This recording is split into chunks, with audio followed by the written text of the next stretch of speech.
ہم جنگل میں گزرتے ہیں، کشمیر ایک مرتبہ گیا تھا میں، کیا معلوم مجھے صاحب دیوانے کی طرح یہ جھاڑ یہ جھاڑ یہ جھاڑ، وہی ایک حکیم جاتا ہے اور جڑی بوٹیوں کو جاننے والا جاتا ہے کہ جس درخت کو ہم اپنے جوتوں سے اپنے پیروں سے رونگ کر چلے جاتے ہیں اور اس کو توڑ کرتا ہے صاحب، وہ 1 گرام اس سے جو عرق نکلے گا اس کے اندر وہ فلاں کام آئے گا، یہ عرق کو فلاں درخت۔ پورے ہندوستان کے اندر جڑی بوٹیاں کشمیر کے پہاڑوں کے اندر ملتے ہیں، ایک سیزن کے اندر پورے ہندوستان کے حکما اور فارنرز جو میڈیکل کے اندر ماہر ہوتے ہیں وہاں جا، وہ مجھے کیا معلوم، پڑی ہوئی ہے ماں، پڑی ہوئی ہے، مجھے معلوم کیا ہے۔ گوشت کی دکان مارکیٹ میں جاؤ، 1 سے لے کر 100 نمبر تک کی دکانیں ہیں، سب کہتے ہیں آؤ آؤ، مجھے کیا معلوم کہ کس حصے کا گوشت عمدہ ہوتا ہے، نرم ہوتا ہے، ملائم ہوتا ہے، لذیذ، وہ اس کا ماہر جانے، یہ اس کے ماہر جانے۔ ذرا سا اٹھا لیا بغل کے اندر بخاری اور حدیث کی جو ہے اردو ترجمہ پڑھ لیا، کنڑ ترجمہ پڑھ لیا، ایسا ہمارے پاس سیکھا نبی جو فرمائے 70 پر 3 فرقے، وہ 70 پر تو پورے جہنم میں، حنفی جہنم میں، دیوبندی جہنم میں، رضا خانی جہنم میں، اور ہے جنتی ما انا علیہ واصحابی، ہمارا کوئی نام نہیں، ان کے خود ہزاروں فرقے ہیں۔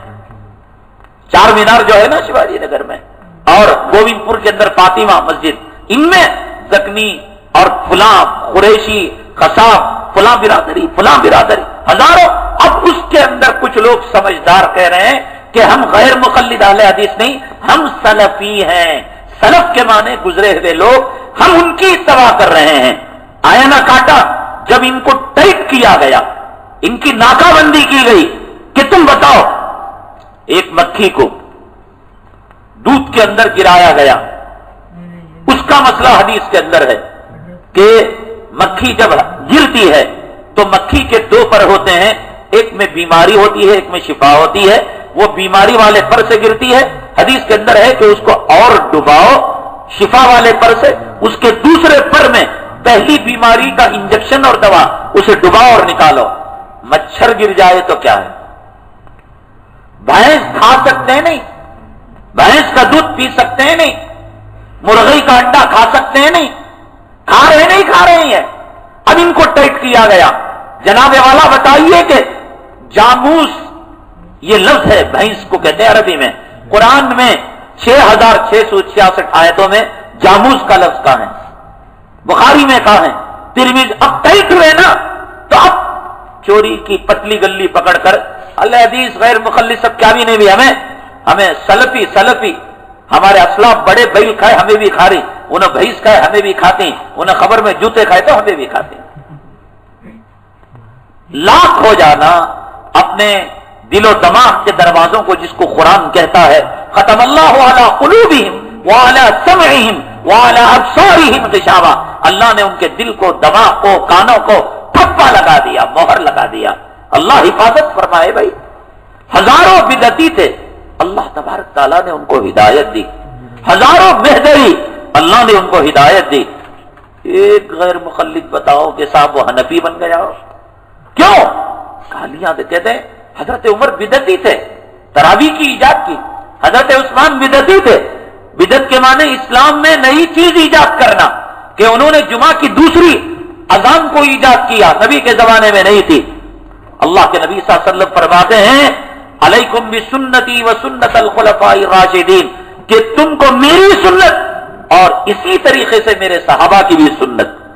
ہم عثمان کو نہیں جانتے، عمر کو نہیں جانتے یہ کون ہیں، لیکن نبی نے کہا کہ ان کی اتباع کرو، اس لیے ہم آپ کی اتباع کرتے ہیں۔ جیسے حضرت عمر نے کہا اے پتھر، نہ تو نفع دے سکتا ہے نہ نقصان پہنچا سکتا ہے حجر اسود کو، لیکن میرے نبی کو میں نے دیکھا تجھے چومتے ہوئے تو میں تجھے چوم رہا ہوں۔ اے عمر، ہم تجھے نہیں جانتے، تیرا باپ کون، تیرا خاندان کون، قبیلہ کون، لیکن میرے آقا نے کہا عزو علیہا بالنواجذ، کہ تیرے طریقے کو، داڑوں کو ہم مضبوطی سے پکڑ لیں۔ کہا کہ اصحابی کالنجوم بأیہم اقتدیتم اہتدیتم، میرے صحابہ ستاروں کے مانند ہیں، ان میں سے جس کے راستوں کو لگے۔ آج 1433 کے زمانے میں زنا کر کر، بدکاری کر کر، لائن مار کر ہم کو حدیث سمجھ میں آ رہی ہے، حضرت عثمان کو نہیں سمجھ میں آئی۔ حضرت عمر کو سمجھ میں نہیں آئی، اور اگر انہوں نے غلطی کر بھی دی، 20 رکعت تراویح پڑھا کر بدعت کا کام کر دیا، اور جمعہ کی دوسری اذان دلوا کر بدعت، دوسرے صحابہ لگام کسے ہوئے تھے؟ کیا ان کو یہ تربیت نہیں دی گئی تھی کہ اگر ناحق تمہارے باپ سے بھی ہو تو باپ کا دامن پکڑ لو؟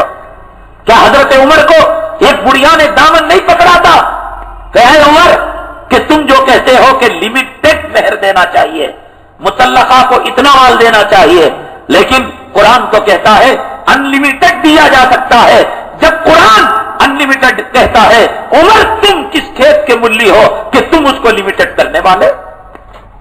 ایک بڑھیا نے شریعت کے خلاف بات آئی تو حضرت عمر کا دامن تھام لیا، سینکڑوں صحابہ کو رکھ کر حضرت عمر 20 رکعت تراویح پڑھاتے ہیں۔ آج کا انگریز کا بچہ کہتا ہے کہ وہ جو ہے بدعت کا کام کیا انہوں نے، ان کو دین سمجھ میں نہیں آیا۔ اس قسم کی ذہنیت لگ کر وہ آتے بھی ہیں تو پنڈو کے مونگے کی پھلی کے تھیلیاں کے اندر بخاری اور پرانے ان کے کتاباں لے کر آ کر بس یہ سمجھ کر آتے ہیں کہ ہم عالم کو زیر کرنا ہے، یہ سمجھ کر نہیں کہ اس عالم سے ہم کو دین سمجھنا ہے۔ مشرق سے مغرب، شمال سے جنوب، کتنی بدعتیوں کی مسجدیں، الحمدللہ جماعت کا کام شروع ہو گیا، دیوبندیوں کا پرچم وہاں لہرایا گیا۔ لیکن ایک غیر مخلد کا بتاؤ کہ اس مسجد کے اندر سنت چلی گئی ہو، اس مسجد کے اندر حق چلا گیا ہو، یہ اللہ تبارک تعالیٰ کی طرف سے عذاب ہے کہ اکابرین اسلاف کی توہین کی جاتی ہے، ان کی انسلٹ کی جاتی ہے، اللہ ہدایت سے محروم کر دیتے ہیں۔ اللہ تعالیٰ کبھی ہدایت نہیں دیتے۔ گناہ کرتا ہے آدمی، گناہ کا احساس ہے، آج نہیں کل، کل نہیں پرسوں اللہ اس کو ہدایت دے دیتے ہیں۔ بنگلور کا جو مسلمان بدعت کے اندر مبتلا تھا، فاتحہ دلاتا تھا، جمعرات کی زیارت کرتا تھا، چہلم، اسے کیا لوگ کہے مرے ہوئے اماں کے نام کو ایصال ثواب، بس وہ کیا کرتا تھا، وہ اس کو آگے کا پتہ نہیں تھا۔ لیکن جب بتایا گیا، صحابہ نے یہ کام نہیں کیا، مان لیا۔ ہٹ درمی کرنے والا کبھی ہدایت پر نہیں آ سکتا۔ کچھ تو بات ہے کہ مدارس عربیہ کے اندر، کتنے مدارس عربیہ ہندوستان کے اندر 850 سال تک جو اسلامی مملکت تھی، یہاں مسلم حکمران تھے، کیا غیر مخلدوں کی مسجدیں تھیں؟ کیا ان کے مدرسے تھے؟ کیا ان کے علماء تھے؟ آخر یہ حق تھا تو یہ کہاں چلا گیا؟ کیوں عدالت کے اندر فیصلے فقہ حنفی کے مطابق ہوا کرتے تھے؟ اورنگزیب عالمگیر رحمت اللہ علیہ نے جو کتاب فتاوا کی مرتب کی، وہ فتاوی عالمگیری آج بھی پوری دنیا کے اندر ایک ریفرنس کے طور پر، حوالے کے طور پر مانی جاتی ہے۔ تو بہرحال میں یہ عرض کر رہا تھا، اللہ تبارک تعالیٰ کا ایک دستور ہے، اللہ تبارک تعالیٰ کا ایک طریقہ ہے، اللہ تعالیٰ کی ایک سنت ہے۔ اس سنت، اس دستور، اس دائرے میں جو رہے گا وہ اللہ تبارک تعالیٰ کی مخلوق سے، اللہ کی نعمتوں سے وہ فائدہ اٹھا پائے گا۔ اور اگر کوئی آدمی اس سے بغاوت کرے گا، مرد اپنے دائرے میں، عورت اپنے دائرے میں، اور اگر اس کے اندر فرق ہوگا، یعنی اللہ تعالیٰ نے فرمایا والقمر قدرناہ منازل حتی عاد کالعرجون القدیم والشمس تجری لمستقر لہا ذالک تقدیر العزیز العلیم۔ اللہ نے کہا ہم نے سورج کو ایک راستہ بتا دیا، اس راستے میں تو جانا ہے، اور چاند کو بتا دیا تجھے اس راستے میں جانا ہے۔ اب وہ اپنے اپنے راستے میں خیریت سے ہیں۔ چاند اگر سورج کے راستے میں آئے گا ٹکراؤ پیدا ہوگا۔ اور حضرت ابراہیم علیہ السلام نے جو دائیانہ اسلوب اپنایا، وہ اسلوب یہ تھا کہ سامنے والا ہٹ دھرم ہو، دل دماغ کو لاک کر دیا ہو، اور صرف مرغی کی ایک ٹانگ کی طرح وہ ہانگتا ہو، میں سچ میں سچ۔ اب اس سے، اس ٹاپک پر، اس راستے سے بحث نہ کرو۔ نمرود نے کہا میں زندہ بھی کرتا ہوں، مارتا بھی ہوں، اور اس نے کیا کیا؟ ایک قیدی کو مار دیا، ایک راستہ چلتے کو مار دیا، قیدی کو چھوڑ دیا۔ تو اب یہ نہیں کہا ابراہیم علیہ السلام کو معلوم ایک نمبر کا بیوقوف گھامڑوں کا سردار، لیکن اسے ٹچ نہیں کیا۔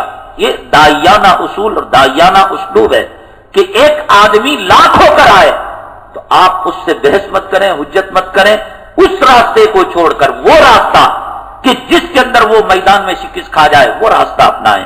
حضرت ابراہیم علیہ السلام نے کہا ماشاءاللہ ماشاءاللہ، بہت اچھا کیا کہ آپ نے جو ہے موت بھی دے دی، حیات بھی دے دی، ماشاءاللہ بہت اچھا کیا۔ میرا رب ایک کام اور بھی کرتا ہے، میرا رب ایک کام ایک اور کرتا ہے، وہ یہ کہ یاتی بالشمس من المشرق فاتی بہا من المغرب، ہمیشہ جب سے سورج پیدا ہوا اس وقت سے لے کر اب تک یہ مشرقی سے نکل رہا ہے۔ بھگوان صاحب، خدا صاحب، تم کہتے ہو اپنے آپ کو، ایک کام کرو، اپنی خدائی دکھا دو، اس سورج کو مغرب سے نکال کر بتا دو۔ فَبُهِتَ الَّذِي كَفَرَ، قرآن کہتا ہے وہ راستے کے اندر ناکام ہو گیا، اس میدان کے اندر وہ شکست کھا گیا۔ یہ داعیانہ اسلوب ہے۔ جو لوگ ہٹ دھرم، ضدی، میں ٹوپی نہیں پہنتا، میں داڑھی منڈا تنج، میں حیض و نفاس چاٹ تنج، چاٹ کو مر، قُلْ مُوتُوا بِغَیظِکُمْ، قرآن کہتا ہے کہ تو اپنی موت آپ مر جا۔ کیا کر سکتے ہیں؟ جب سے آ رہا ہوں کہہ رہا ہوں کہ جمعہ کے دن اذان کے بعد کاروبار حرام، ایک قول کے مطابق اگر وہ قول اللہ کے یہاں چل گیا تو یہ جو کاروبار ہے حلال، یہ اس کی آمدنی حرام، حرام میں سور کا پیشاب بھی حرام، ماں کا پاخانہ بھی حرام۔ ان کو کہا جاتا ہے تم اپنی ماں کے پیٹ کو چکل کر پاخانہ کھا کر مت آؤ، سور کے پیشاب کو پی کر مت آؤ، لیکن کر رہے یہ کوئی اسلامی مملکت، اسلامی نظام سلطنت نہیں ہے کہ کوڑا لیں اور ان کے پیٹ کی خبر لیں۔ مرو، کھاؤ بھی کھاؤ، خوب کھاؤ، ڈش کھاؤ، ماں کے پیشاب کی ڈش کھاؤ، باپ کے مرے ہوئے باپ کے پیخانے کی ڈش کھاؤ، قُلْ مُوتُوا بِغَیظِکُمْ، مرو، اپنی موت آپ مرو۔